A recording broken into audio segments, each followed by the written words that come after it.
This is Real News Media TV, coverage you can trust. Please like, share, subscribe, and hit the notification bell. Select all for daily news updates. Body of man found with gunshot wounds in St. Mary. Police detectives have launched a probe into the murder of a 22-year-old man whose body was found with gunshot wounds in Coma district in St. Mary on Saturday. Dead is Alex Martin of Rio Nuevo in the parish. The killing was confirmed by the police's information arm, the Corporate Communications Unit. According to reports, residents of the rural community located near Hamilton Mountain heard loud explosions about 12:34 p.m. The police were summoned, and on their arrival, Martin was seen lying at a section of the roadway with gunshot wounds to his head. He was later pronounced dead. JSIF providing up to $100,000 in grants to micro-enterprises. The Jamaica Social Investment Fund is providing grants of up to $100,000 to operators of micro-enterprises in targeted communities under its Integrated Community Development Project. Eligible individuals must be between 18 and 30 years old and from the communities of Salt Spring, Anchovy, Norwood, and Mount Salem in St. James, Treadlight in Clarendon, and Augustown, Greenwich Town, and Denham Town in Kingston and St. Andrew. Managing Director JSIF Omar Sweeney told the news that the grants are being provided through Cycle 3 of the Enterprise Youth Development Grant Initiative, which is funded to the tune of $15 million. These are not cash grants, but based on needs and what persons would point out as their difficulty.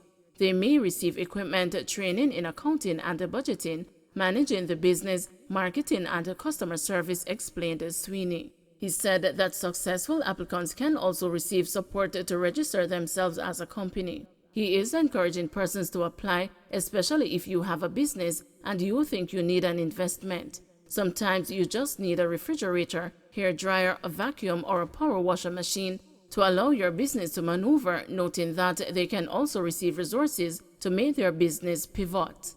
Sweeney told the news that if the support being provided will enable the business operator to employ an additional person, then that is a big bonus in terms of being able to receive the grant.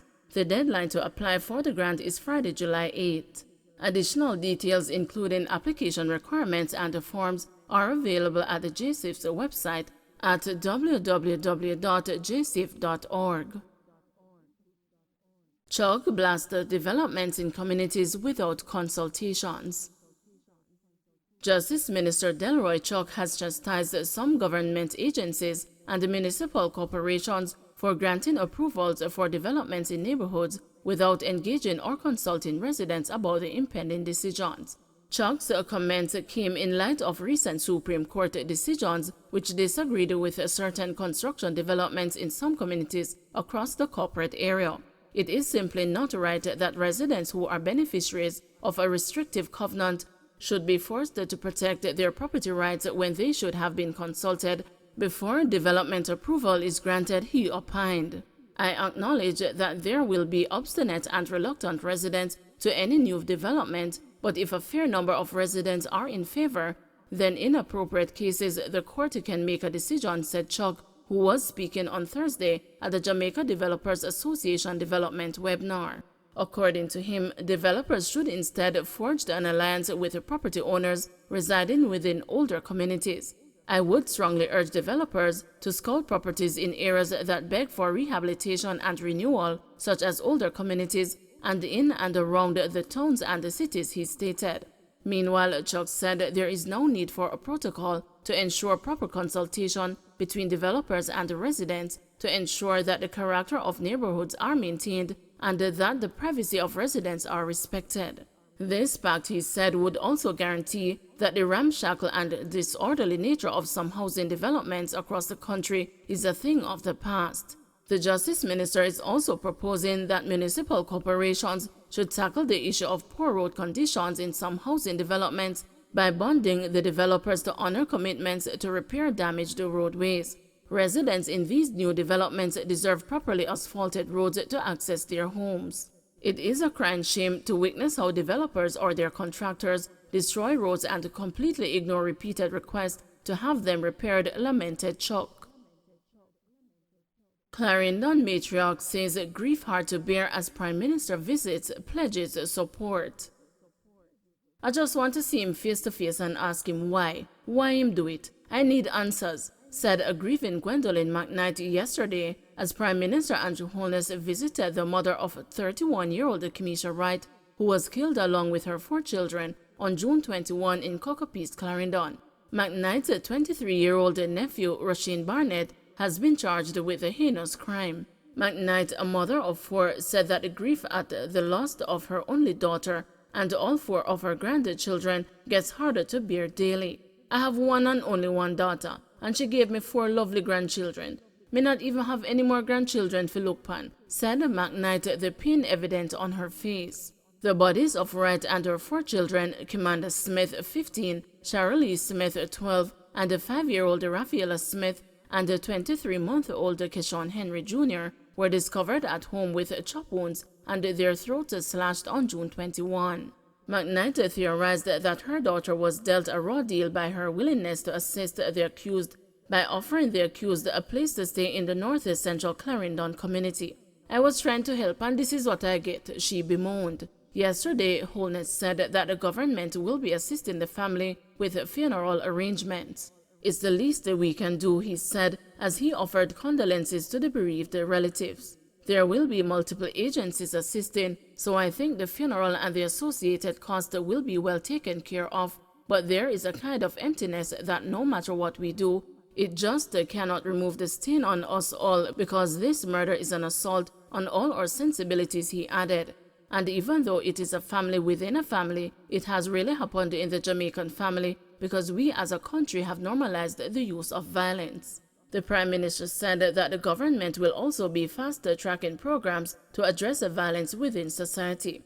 I am not going to allow it to get any worse than it is now, and what we have decided to do is to fast-track our anti-violence program, said Holness. He added that while the government has developed and executed crime-fighting strategies, such as improved policing, improved the capabilities of the Jamaica Defense Force, and the use of enhanced security measures, there is another dimension to the plan, and that is to control and reduce the use of violence. So we did put in place a commission to look at violence, to study the pathology of violence in Jamaica, and to report to the government as to what measures the government can take.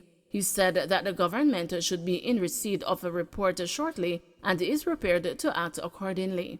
Holness added that the Cockapease massacre was a stark reminder of the inclusion of violence in all social interactions.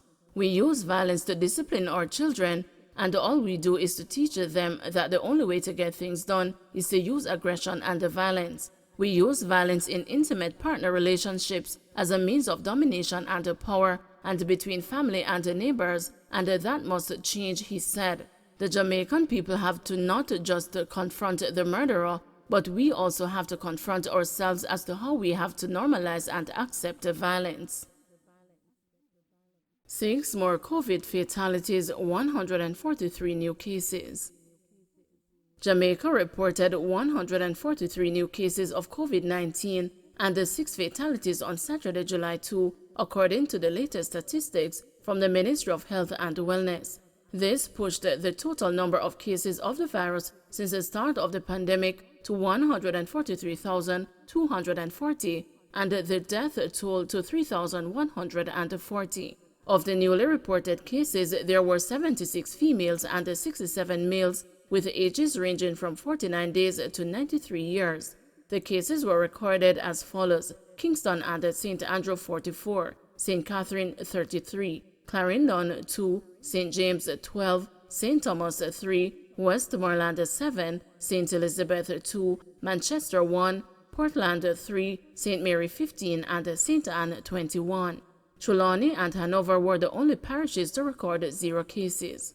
Meanwhile, the latest fatalities are a 96-year-old man from St. Elizabeth, whose death was recorded in June 2022, a 53-year-old woman from Kingston and St. Andrew, whose death was recorded in January 2022, a 75-year-old woman from Kingston and St. Andrew, whose death was recorded in January 2022, a 75-year-old woman from Kingston and St. Andrew, whose death was recorded in January 2022, and was under investigation. A 35-year-old woman from St. James, whose death was recorded in September 2021, and a 49-year-old man from St. Elizabeth, whose death was recorded in September 2021. The country also recorded 21 new recoveries, bringing the total number of recoveries to 91,128. The positivity rate for the latest round of testing was 20%. There are 97 people hospitalized, 4 of them critically ill. There are 1,361 confirmed active cases on the island. Don't forget to like, share, subscribe, and hit the notification bell. Select all for daily news updates.